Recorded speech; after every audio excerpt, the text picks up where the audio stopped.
அனைவருக்கும் வணக்கம். நான் உங்கள் 5ஆம் தலைமுறை ஜோதிடர் ராம்குமார் ராஜேந்திரன். இன்றைக்கி நம்ம பார்க்க போகிற தலைப்பு கும்பராசி அன்பர்களுக்கு இந்த வரவிருக்கும் ஜூன் மாதத்தின் சிறப்பு பலன்களை பற்றி தான் இந்த காணொலியில் தெளிவாக பார்க்க போகிறோங்க.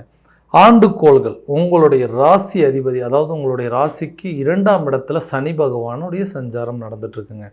ஜென்மஸ்தானத்தில் ராகு பகவானும் 2ஆம் இடத்துல சனி பகவான், அதே நேரத்தில் 5ஆம் இடமான பூர்வ புண்ணியஸ்தானம் புத்திரஸ்தானம், அதாவது மிதுன ராசியில் குரு பகவானும் பயிற்சி அடைஞ்சிருக்கிறாங்க.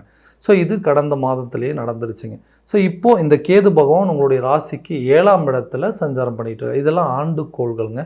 அதே நேரத்தில் இந்த மாதக்கோள்கள் உங்களுடைய ராசிக்கு 3ஆம் இடத்துல சுக்கிர பகவானும் 5ஆம் இடத்துல சூரிய பகவான், அதாவது இந்த 4ஆம் இடத்துல இருந்து வந்த சூரிய பகவான் ஜூன் மாதம் 13ஆம் தேதிக்கு பிறகு 5ஆம் இடத்துக்கு பயிற்சி, அதாவது ரிஷபத்திலிருந்து மிதுனத்திற்கு பயிற்சி அடைகிறாங்க. இந்த 7ஆம் தேதி வர பார்த்திங்கன்னா கடக ராசியில் தான் செவ்வாய் இருக்கார். 7ஆம் தேதிக்கு பிறகு சிம்ம ராசிக்கு பயிற்சி அடைகிறாருங்க.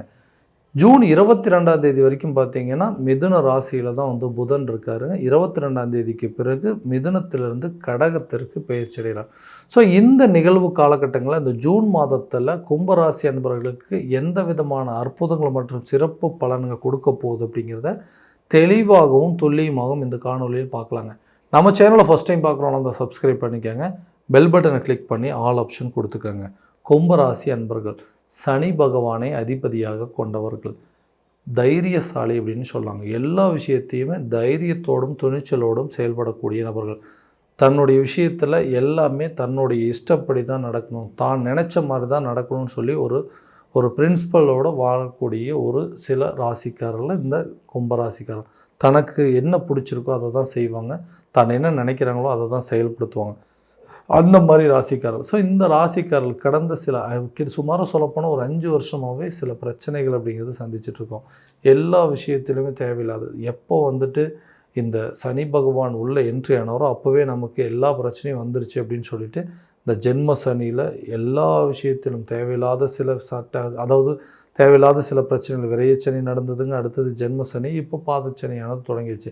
இந்த 5 வருஷ காலகட்டங்களில் நிறைய தடுமாற்றங்களை பார்த்துட்டு இருக்கக்கூடிய இந்த ராசிக்காரர்களுக்கு இந்த கிரக பயிற்சிகள் மே மாதத்தில் ராகு கேது பயிற்சி நடந்ததுங்க.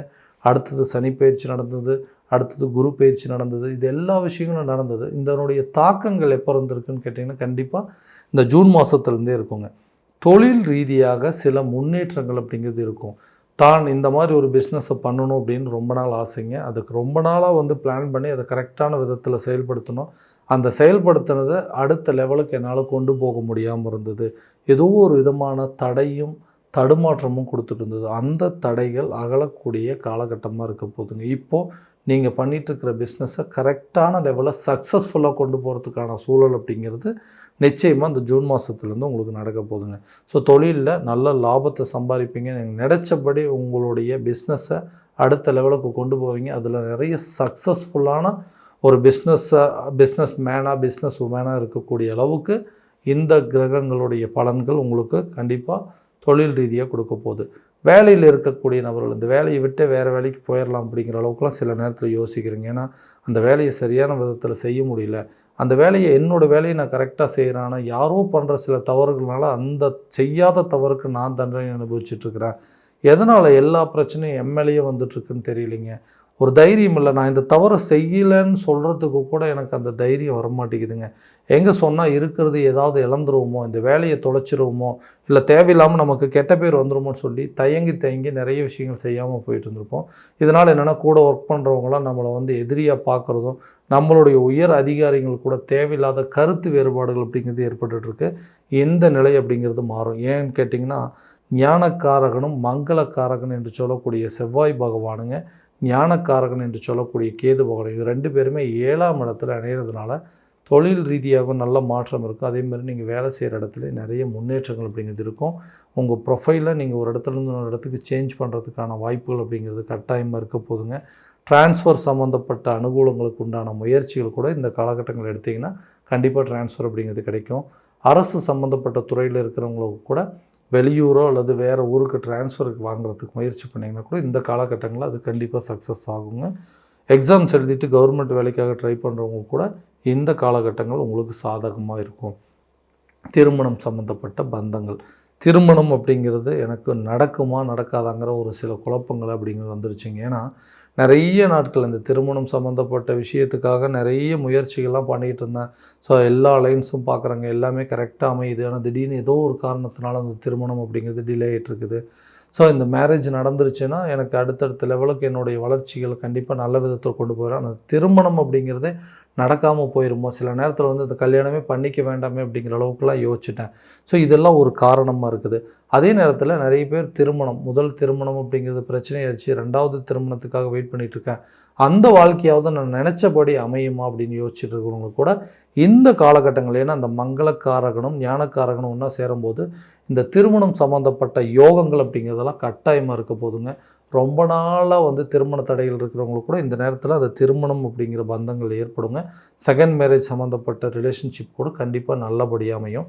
லவ் பண்ணுறவங்களுக்கு கூட காதல் சம்மந்தப்பட்ட விவகாரங்கள் அப்படிங்கிறது விலகி அதையவே திருமண லெவலுக்கு கொண்டு போகிறதுக்கான சூழல் அப்படிங்கிறது ஏற்படும். கணவன் மனைவிக்கிடையே இருக்கக்கூடிய பிரிவினைகள் என்ன பிரச்சனைன்னே தெரியலங்க. திடீர்னு எங்களுக்குள்ளே ஒரு மிஸ் அண்டர்ஸ்டாண்டிங் வந்துருச்சு. அந்த மிஸ் அண்டர்ஸ்டாண்டிங் இன்றைக்கி வளர்ந்து பெரிய அளவில் எங்கள் 2 பேர்த்துக்குள்ளே சில பிரிவினைகள் அப்படிங்கிறது ஏற்பட்டுருச்சு. நாங்கள் 2 பேரும் சேர்ந்து வாழக்கூடிய வாய்ப்புகள் அப்படிங்கிறது இருக்காதான்? ஏன்னா ரொம்ப வருஷமாக இந்த பிரச்சனை ஓடிக்கிட்டே இருக்குதுங்க. ஏதோ ஒரு காரணத்தினால எல்லாமே கை கூடுற மாதிரி இருக்குது. 2 பேருமே வந்து ஓகே நம்ம 2 பேரும் சேர்ந்து வாழலாம் அப்படின்னு சில பேச்சுவார்த்தைகள் நடத்தும்போது சம்மந்தமே இல்லாமல் அந்த பேச்சுவார்த்தைகள் வந்து முழுமை பெறாமல் 2 பேரும் பழையபடி திரும்ப மறுபடியும் பிரிஞ்சு போகிற மாதிரி ஆயிடுச்சு. நாங்கள் 2 பேரும் ஒன்று சேர்ந்து வாழவே முடியாது அப்படிங்கிற ஒரு ஏக்கங்கள் எங்களுக்குள்ளே வந்துருச்சு.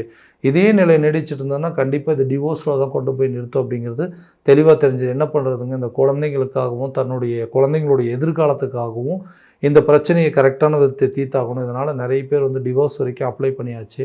அந்த பிரச்சனைகள் அப்படிங்கிறத தீர்க்கணுங்க. பிரிந்த கணவன் மனைவி ஒன்று சேர்வதற்கான முயற்சிகள் எடுத்திங்கன்னா இந்த காலகட்டங்களில் கண்டிப்பாக நடக்கும். ஏன்னா உங்களுக்கு ஃபேவரான இந்த ராகு கேது பயிற்சி அப்படிங்கிறது நடந்துருச்சுங்க. அதே நேரத்தில் இந்த சனி பயிற்சி அப்படிங்கிறதும் குரு பயிற்சி அப்படிங்கிறது, குரு 5ஆம் இடம் அப்படிங்கிறது முயற்சி ஸ்தானங்க. சனி பகவான் 2ஆம் இடத்துல குடும்பஸ்தானத்தில் உங்களுடைய ராசிநாதன் இருக்கார். ஜென்மஸ்தானத்தில் ராகுவும் 7ல் வந்து கேதுவும் வந்தாலுமே அவங்களுக்கு வந்து கெடு பலன்கள் அப்படிங்கிறது கொடுக்க மாட்டாங்க. கண்டிப்பாக உங்களுக்கு ஒரு நல்ல பலனை மட்டும்தான் கொடுப்பாங்க. அந்த டைமில் நீங்கள் கணவன் மனைவிக்கு ஒற்றுமைக்கு உண்டான சில முயற்சிகள் பண்ணிங்க அப்படின்னா இந்த நேரத்தில் அது உங்களுக்கு சாதகமான சூழல் அப்படிங்கிறது கட்டாயமாக ஏற்படும். இல்லைங்க எனக்கு வந்து சில நேரத்தில் வந்து தைரியமே இல்லை, எல்லாமே வந்து போயிருச்சு, அவ்வளோதான் முடிஞ்சிருச்சு, இதுக்கு மேலே நம்ம வந்து சேர்ந்தே வாழ முடியாது, என்ன முயற்சி பண்ணாலும் அது நடக்காதுன்னு யோசிச்சிங்கன்னா கட்டாயமாக அந்த 5ஆம் இடத்துல இருக்கக்கூடிய குரு பகவான் முயற்சி ஸ்தானம் அப்படிங்கிறது இருக்குங்க. அந்த முயற்சிகள் திருவினையாகும். கரெக்டாக உங்களுடைய ஜென்மஸ்தானத்தையே ராகு பார்க்கறதுனால, ஜென்மஸ்தானத்தில் இருக்கக்கூடிய ராகுவை குரு பகவான் பார்க்கறதுனால தன்னுடைய அந்தஸ்து அப்படிங்கிறது உயரும். இது வரைக்கும் வந்து நீங்கள் பிரிஞ்சு வாழ்கிறதுனால நிறைய அவப்பேர்கள் அப்படிங்கிறது சந்திச்சிருப்பீங்க. அந்த அவப்பேர்கள் அப்படிங்கிறது படிப்படியாக நீங்குங்க.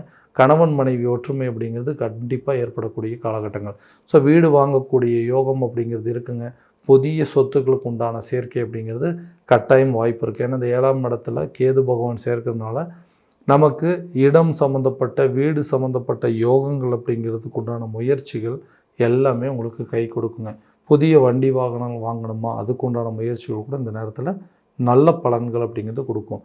ஸோ கல்வி சம்மந்தப்பட்ட அனுகூலங்கள், கல்வி ரீதியாக இதுவரை இந்த ராகு இருந்து ஞாபக மறதிகளும் கல்வியில் சில தடுமாற்றங்கள் அப்படிங்கிறது கொடுத்துருப்பாரு.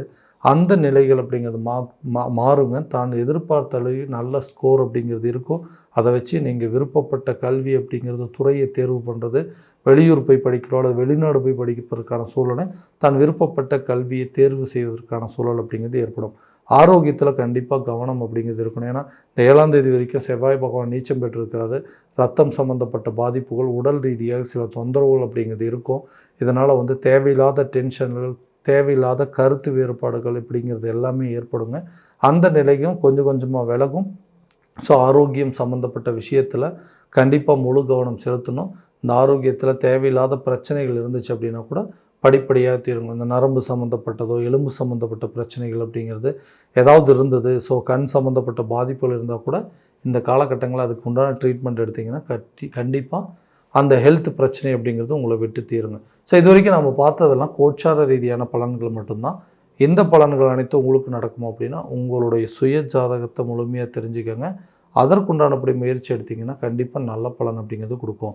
ஸோ உங்கள் ஜாதகத்தை எங்கிட்ட பார்க்கணும் அப்படின்னு விருப்பப்பட்டீங்கன்னா கீழே தெரியிற நம்பருக்கு காண்டாக்ட் பண்ணி அப்பாயின்மெண்ட் ஃபிக்ஸ் பண்ணிக்கோங்க.